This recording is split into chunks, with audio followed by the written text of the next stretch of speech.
The sound of crushing metal echoed across my ranch as Sheriff Karen's patrol car slammed into what she thought was just another helpless mailbox. But this time was different. This time, her vehicle crumpled like a tin can while my mailbox stood perfectly intact, gleaming in the afternoon sun. As steam rose from her destroyed engine bay and the airbag deflated around her shocked face, I stepped out of my house with my camera ready. 3 months of planning had led to this moment. Karen had no idea what she had just hit. My name is Jake Morrison, and for 37 years, I had lived the kind of life most people only dream about.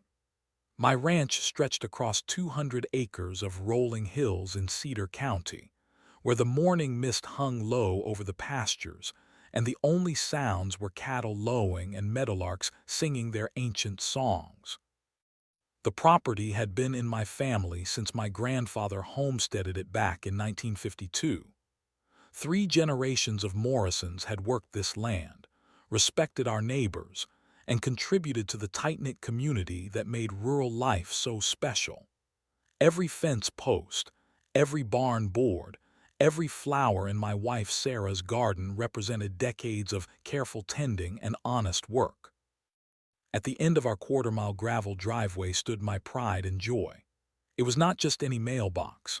This was a custom-built cedar post mailbox that I had crafted myself from timber grown right here on the property. The post stood 8 feet tall, stained a rich mahogany brown, with brass house numbers that caught the morning light. The mailbox itself was heavy-gauge steel, painted forest green to match our shutters, with Morrison Ranch S 1952 painted in elegant gold lettering. Every morning at exactly 7:30, I would walk down that long driveway to collect our mail. It was part of my routine, part of the rhythm that kept my world orderly and peaceful.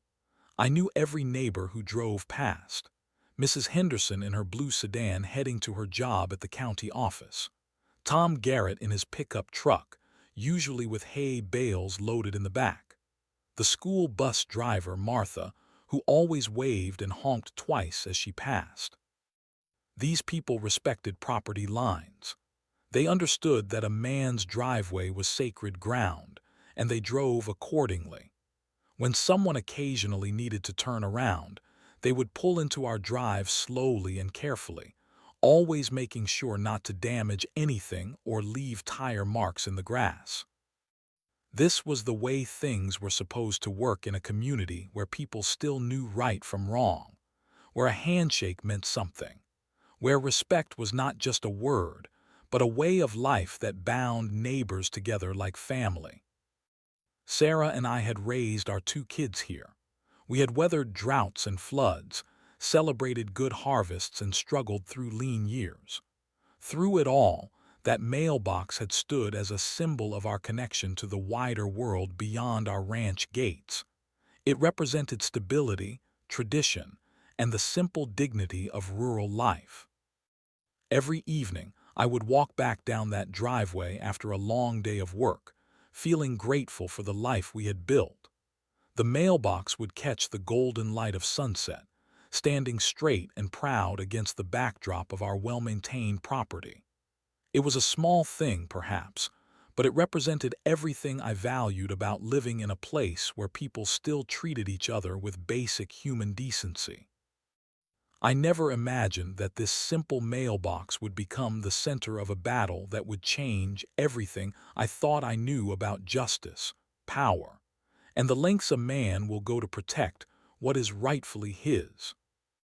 The first time I met Sheriff Karen Martinez, I was replacing a broken sprinkler head near the road when I heard the roar of an engine approaching far too fast for our quiet country lane. The speed limit on Ranch Road was 25 miles per hour, clearly posted, but whoever was driving was easily doing 50. I looked up just in time to see a white patrol car with Cedar County Sheriff, emblazoned on the side, come flying around the curve. The vehicle swerved slightly as it hit a pothole, and I watched in horror as the passenger side mirror clipped my beautiful mailbox with a sickening crack. My handcrafted cedar post splintered like kindling. The mailbox itself went flying into the drainage ditch, letters and packages scattering across the wet grass like confetti. 3 hours of work and $200 in materials, destroyed in an instant by someone who clearly had no respect for other people's property. The patrol car screeched to a halt about 50 yards down the road. For a moment, I thought the driver was going to back up and apologize, maybe offer to pay for the damage like any decent person would do. Instead, I watched the car sit there for nearly 30 seconds before slowly backing up and pulling into my driveway. Out stepped a woman in her mid-40s, wearing a perfectly pressed uniform and mirrored sunglasses that hid her eyes. She was about 5'6", with short-cropped brown hair and the kind of swagger that immediately told me she thought her badge made her special. A gold nameplate on her chest read K. Martinez, and below it in smaller letters, Sheriff. I walked over with what I thought was reasonable concern about my destroyed mailbox, expecting a normal conversation between two adults about an unfortunate accident. "Excuse me, Sheriff Martinez," I said politely, gesturing toward the wreckage. "I think your mirror caught my mailbox when you came around that curve. I am not sure if you realized what happened." She pushed her sunglasses up onto her forehead and looked at me with the kind of cold stare I had only seen in movies about corrupt cops. Her eyes were dark brown, almost black, and they seemed to be evaluating me like I was some kind of threat rather than the victim of her reckless driving. "You got a problem with how I drive, Morrison?"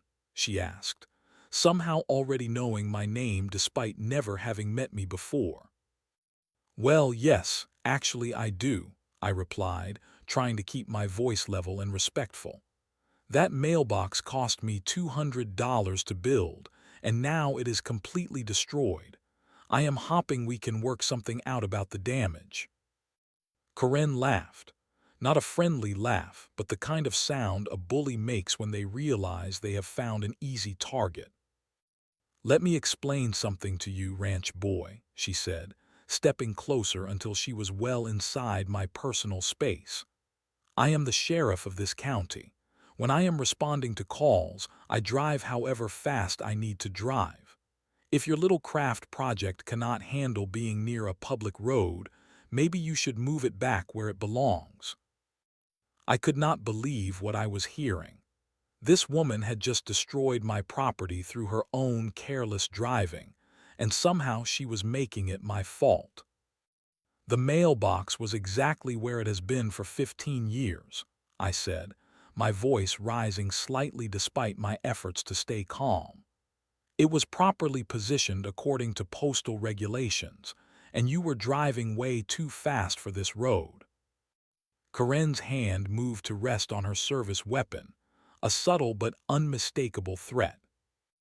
"Are you questioning my judgment, Morrison? Because I can write you a citation right now for having an improperly maintained roadside obstruction. Is that what you want?" Standing there in my own driveway, looking at the wreckage of something I had built with my own hands, I realized I was getting my first real lesson in how power worked in Cedar County. It was not about right and wrong. It was about who wore the badge. I rebuilt the mailbox within a week, using the same cedar from our property and the same careful craftsmanship that had gone into the original. I told myself that the first incident had been an accident, that Sheriff Karen had simply been having a bad day, and that reasonable people could move past these kinds of misunderstandings. I was wrong. 2 weeks later, I was feeding cattle in the back pasture when I heard the now familiar roar of an engine being pushed too hard on Ranch Road. I dropped my feed bucket and ran toward the house, arriving just in time to see Karen's patrol car swerve deliberately toward my newly rebuilt mailbox.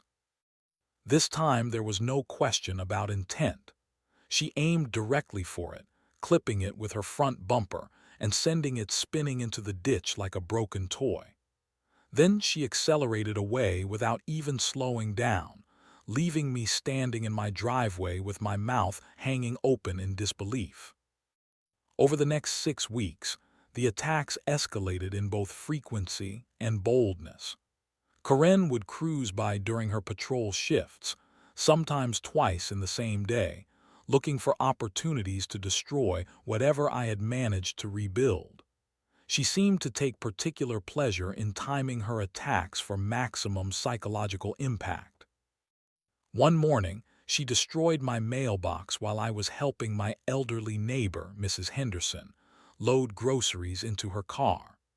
The old woman nearly had a heart attack when Karen's vehicle roared past us, close enough that we could feel the wind displacement.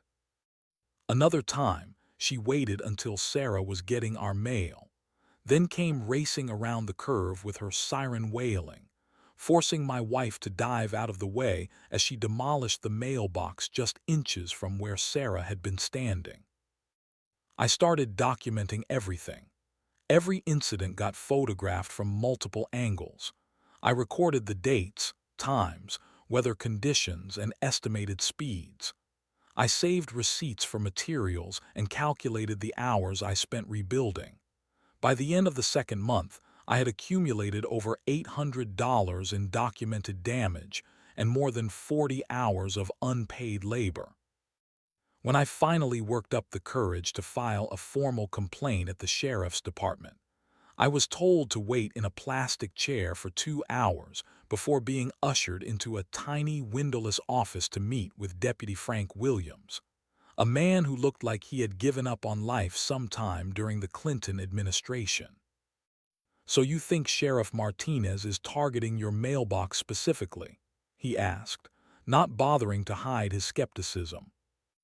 I spread out my photographs and documentation across his cluttered desk, pointing to the clear pattern of deliberate destruction. "This has happened 11 times in 2 months, Deputy Williams. Look at these tire marks. Look at the trajectory of the damage. This is not accidental." Williams barely glanced at my evidence before sliding it back across the desk toward me. "Sheriff Martinez is a decorated law enforcement officer with 17 years of exemplary service," he said. "If she says these were traffic accidents during the normal course of her duties, then that is what they were. My advice is to move your mailbox further back from the road if you cannot keep it safe." I tried taking my complaint to the county commissioners, but discovered that Sheriff Karen had been their star witness in a high-profile drug bust 6 months earlier. They treated me like I was some kind of troublemaker who was trying to interfere with legitimate police work. The local newspaper would not even return my phone calls. Apparently, questioning the sheriff's conduct was not the kind of story they wanted to pursue in a county where law enforcement support was considered a litmus test for community loyalty. Meanwhile, my neighbors started acting strange around me. People who had waved and smiled for 15 years suddenly seemed too busy to acknowledge me when I drove past. I overheard Mrs. Henderson telling someone at the grocery store that she was worried about getting involved in whatever trouble I had brought on myself with the sheriff's department. The isolation was almost worse than the vandalism. I was being systematically cut off from the community I had called home for nearly 4 decades, all because I had dared to expect basic accountability from someone who was supposed to serve and protect. But Karen had made one critical miscalculation. She assumed that I would eventually give up, that the pressure and frustration would wear me down until I just accepted my place in her version of how things worked in Cedar County. She had no idea how stubborn a Morrison could be when pushed too far. Late one evening, after Sarah had gone to bed and the house was quiet except for the old grandfather clock ticking in the hallway, I sat down at my computer and started digging into Sheriff Karen Martinez's background. If the official channels would not help me, Then I would find my own answers. What I discovered kept me awake until 3 in the morning. Karen had been elected sheriff just 18 months earlier, running on a platform of tough enforcement and zero tolerance for lawlessness. Her campaign had been heavily funded by a group of local business owners who wanted someone willing to crack down on what they called undesirable elements in the county. But the more I researched, the more I realized that Karen's definition of undesirable elements seemed to include anyone who questioned her authority or got in the way of her agenda. I found court records showing that complaints against the sheriff's department had increased by 300% since Karen took office. Most of these complaints were dismissed or buried in bureaucratic procedures that could drag on for years without resolution. Then I started reaching out to other people who had filed complaints. It took weeks of careful phone calls and discreet conversations, but eventually I began to piece together a pattern that made my mailbox problems look trivial by comparison. Tom Garrett, the rancher I had known for 20 years, finally agreed to meet me at a coffee shop 2 counties over. He looked like he had aged 10 years in the past 6 months. "She has been trying to force me off my land," Tom told me, his voice barely above a whisper. "Karen claims my cattle operation violates some obscure environmental regulation. She shows up with inspectors every other week, looking for violations that do not exist. Last month, she impounded 12 of my cattle for allegedly grazing on county property. It took me 3 weeks and $4,000 in legal fees to get them back."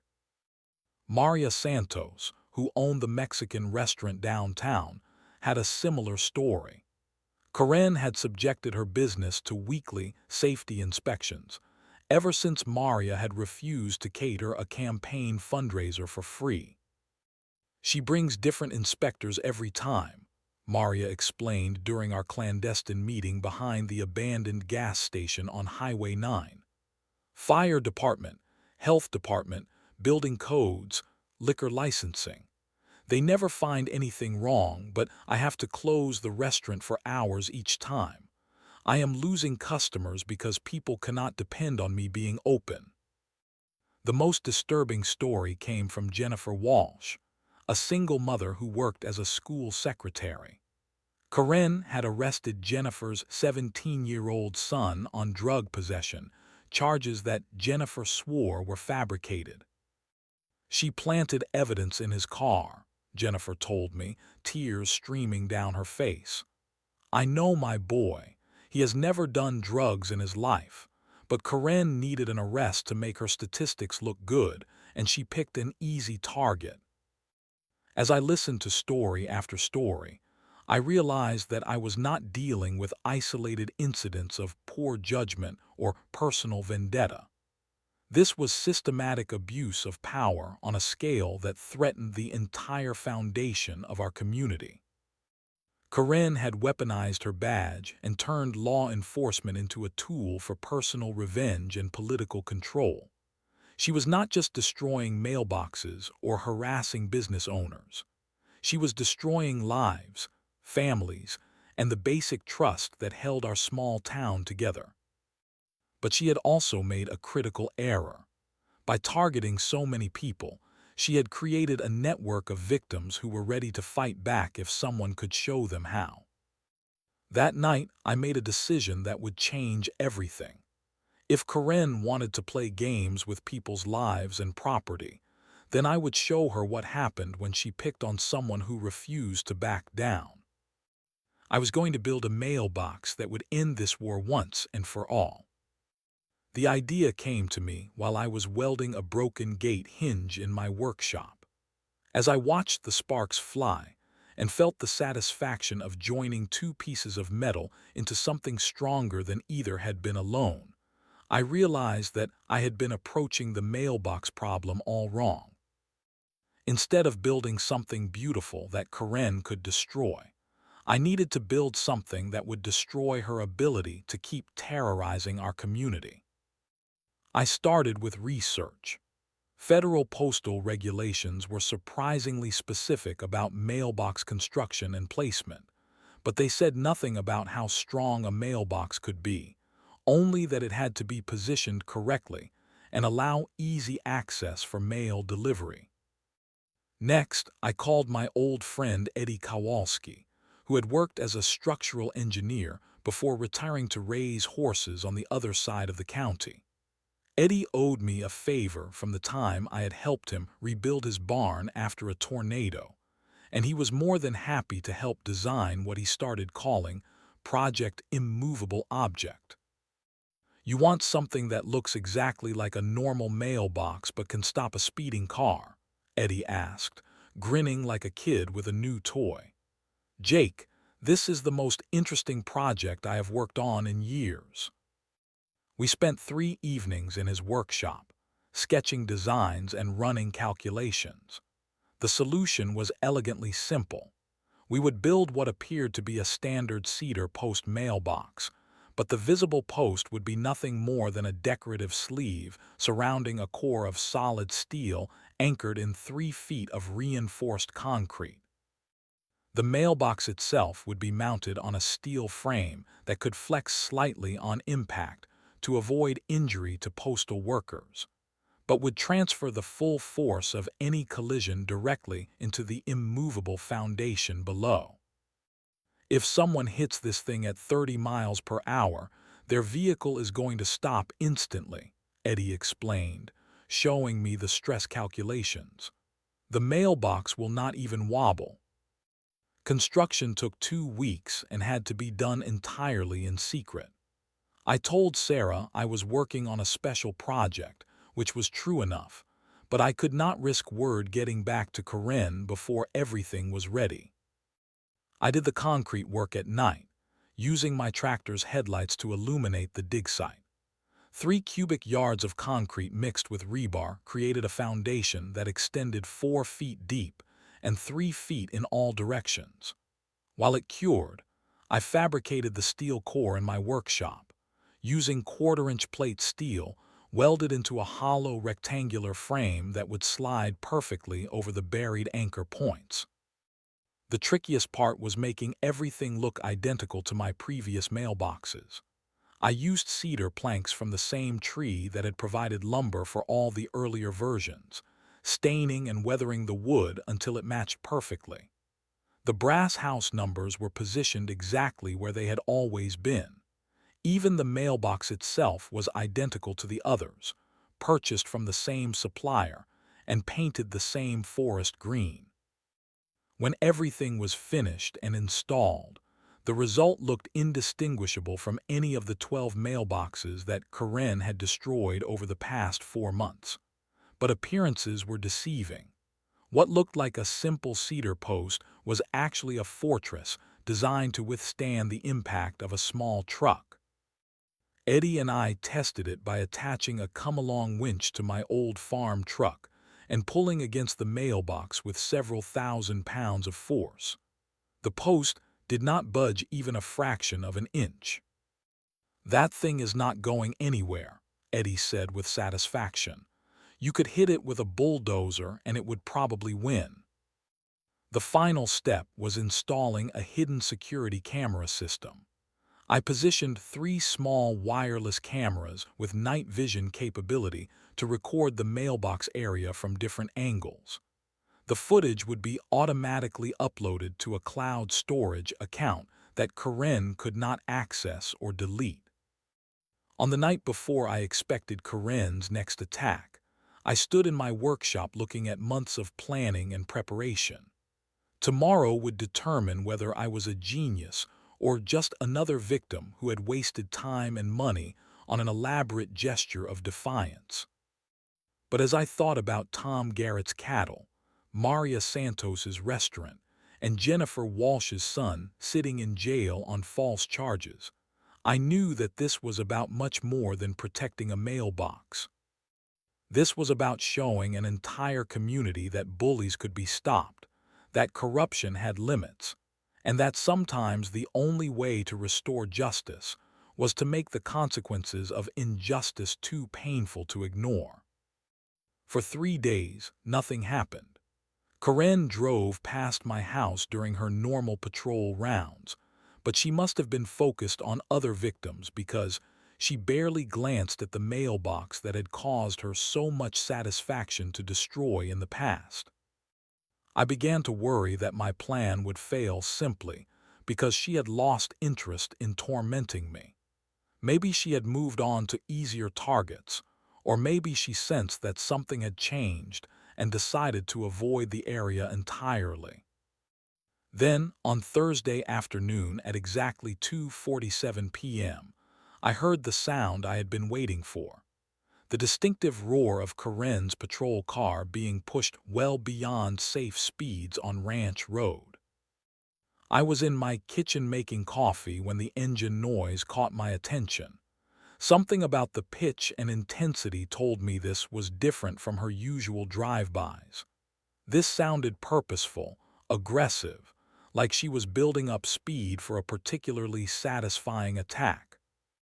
I moved to the front window and watched as her white patrol car came around the curve, accelerating toward my property line. Even from a distance, I could see her leaning forward in the driver's seat, focused entirely on the target she had destroyed so many times before. My heart was pounding as I grabbed my phone and started recording video through the window. This was it. 4 months of planning, thousands of dollars in construction costs, and countless hours of careful preparation all came down to the next 30 seconds. Karen's patrol car was doing at least 45 miles per hour when she swerved deliberately toward my mailbox. I could see her face through the windshield, wearing the same smug expression she had shown during our first confrontation. She was clearly expecting another easy victory, another moment of dominance over the rancher who had dared to question her authority. Instead, she got a physics lesson in what happens when an unstoppable force meets an immovable object. The impact was spectacular. Karen's patrol car hit my camouflaged steel fortress with a sound like thunder, metal crushing and glass exploding as the front end crumpled like an accordion. The mailbox did not move even a fraction of an inch. It stood there calmly, completely undamaged, while the patrol car's engine bay collapsed around it. Steam began pouring from the destroyed radiator as airbags deployed throughout the vehicle. The impact had been so sudden and violent that Karen's car actually bounced backward several feet before settling with its front wheels off the ground, supported entirely by the wreckage of what had once been a bumper and grille. For several seconds, everything was silent except for the hiss of escaping coolant and the tick of cooling metal. Then Karen began screaming from inside the car, though whether from pain, shock, or rage, I could not tell. I walked calmly down my driveway, phone still recording, as Karen struggled to get out of the vehicle. The driver's door was jammed from the impact, so she had to climb out through the passenger side, emerging covered in airbag powder and looking like she had just survived a small explosion. "You son of a bitch," she screamed, pointing at me with a trembling finger. "You planned this. This is assault on a police officer."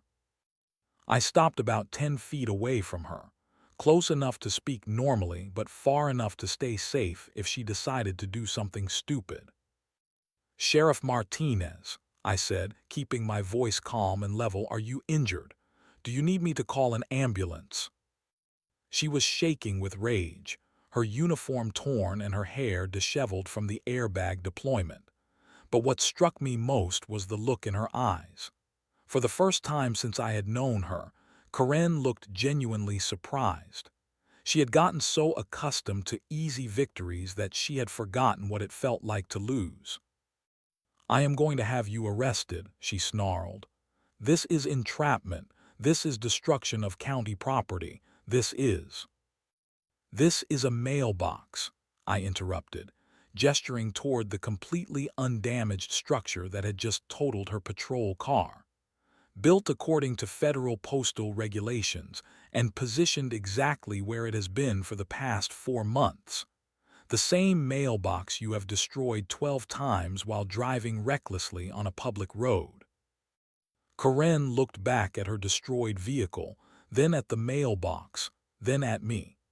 I could see her trying to process what had just happened, trying to figure out how to spin this situation to her advantage. That was when I showed her my phone, still recording everything. I have been documenting your harassment for 4 months, Sheriff. Every illegal destruction of my property, every threat, every abuse of your authority. And now I have video evidence of you deliberately attempting to destroy private property while driving a county vehicle in a reckless manner. The color drained from Karen's face as she realized that, for the first time in her career, she was not the one holding all the cards. Within 20 minutes of the crash, my quiet ranch road looked like the scene of a major incident. 2 more patrol cars, a fire truck, an ambulance, and a tow truck had all responded to what dispatch was calling a single-vehicle accident involving the sheriff. I watched from my front porch as paramedics checked Karen for injuries, while she insisted loudly that she was fine, and that I should be the one under arrest. Deputy Williams arrived and immediately began treating me like a suspect rather than the victim of months of harassment. "Sir, I need you to explain exactly what happened here," Williams said, pulling out his notebook with the weary expression of someone who already knew what version of events he planned to write down.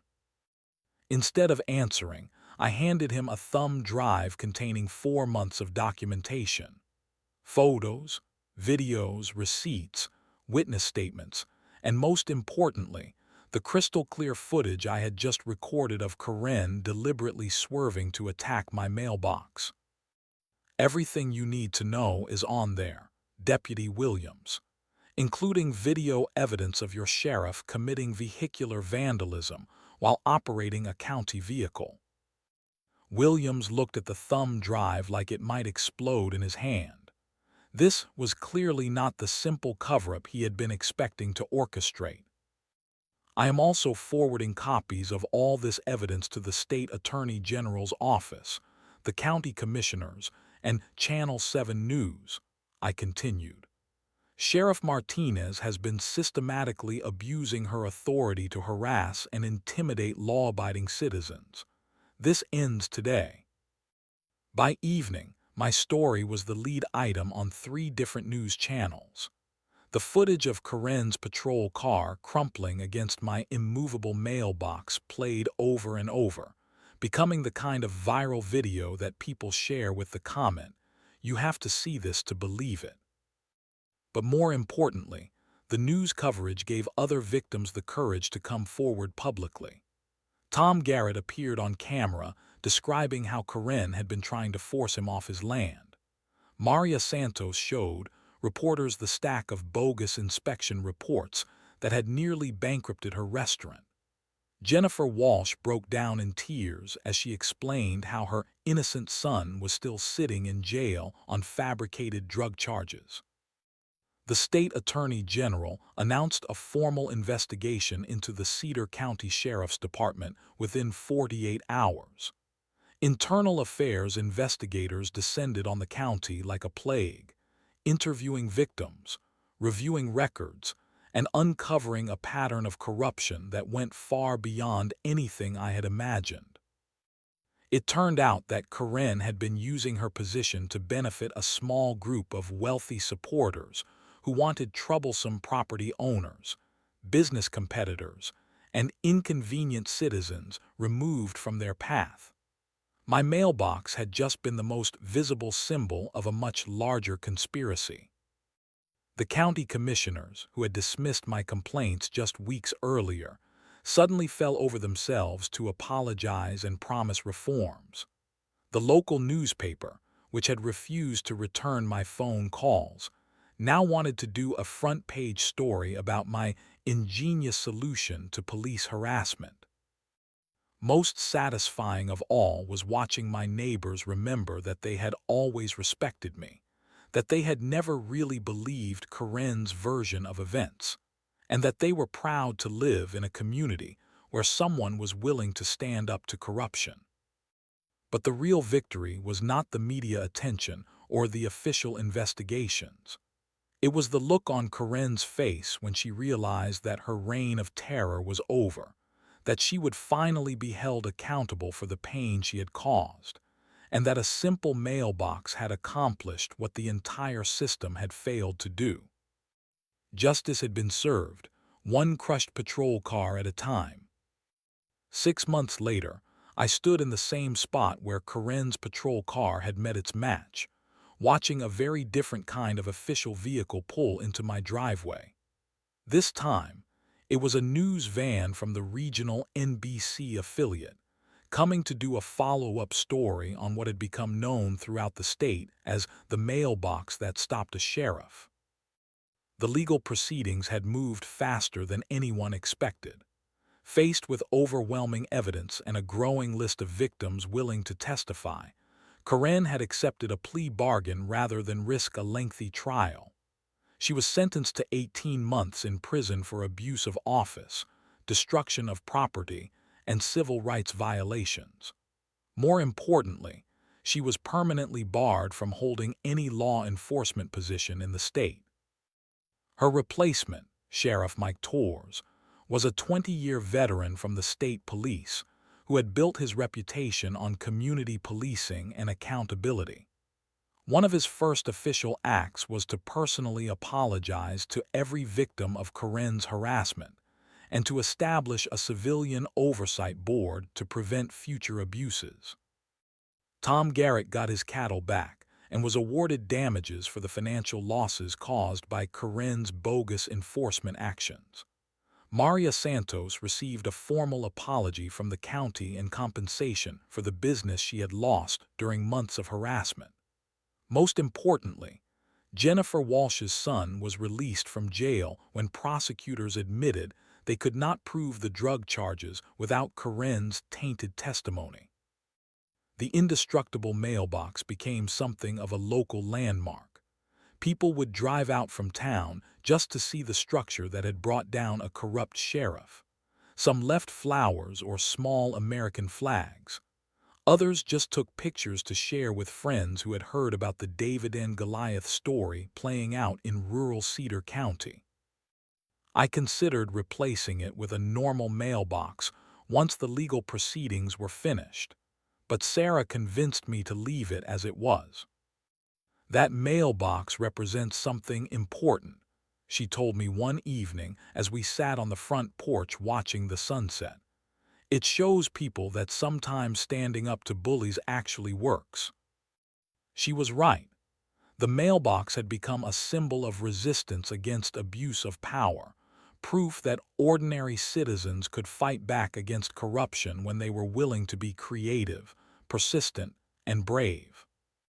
The story spread far beyond our small county. I received letters and emails from people across the country who had faced similar situations with corrupt officials. Some asked for advice. Others just wanted to share their own stories of standing up to bullies who thought their positions made them untouchable. A few months after Karen's sentencing, Eddie Kowalski and I were invited to speak at a conference on rural community organizing. We found ourselves on stage in front of 300 people, explaining how a simple mailbox had exposed systemic corruption and restored faith in justice. "The key is not to get angry," I told the audience. "Anger makes you sloppy. The key is to get smart, get patient, and get creative. Bullies count on people giving up or fighting on terms that favor the bully. But when you change the rules of engagement, when you turn their own weapons against them, that is when real change becomes possible."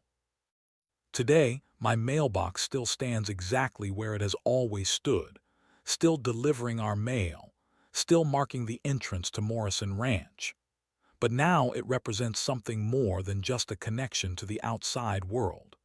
It represents the idea that justice is not something that happens to you or for you, but something you create through your own determination to do what is right.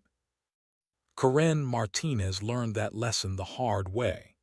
She discovered that when you abuse your power long enough, eventually you run into something that cannot be intimidated, cannot be threatened, and cannot be moved. Sometimes that something is just a rancher who got tired of having his mailbox destroyed. And sometimes that is enough to change everything.